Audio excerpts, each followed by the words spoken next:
ay yung chapel na nagro-rosaryo ko dito every month of August lang ho for 1 week kasi tinatawag ko nila itong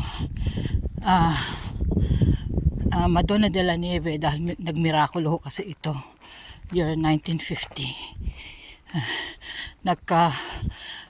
Kasagsagan ho ng summer noon, August ho yun. Bigla hong bumusang ang ulan, tapos naging snow. Malapit na ho nung mauhinog ang mga ubas. Nalalapit na ho ang harvest. At ang nangyari ho, hindi ho na-damage ang mga ubas. Kaya bilang pasasalamat ho ng mga farmers, nagtayo sila ng chapel para alay kay Mama Mary dahil hindi niya hinayaan na madamage ang aanihin ng mga farmers ng mga ubas. Yan ho. Every August ho ang dito ang rosaryo bilang pasasalamat. At heto po ang lugar.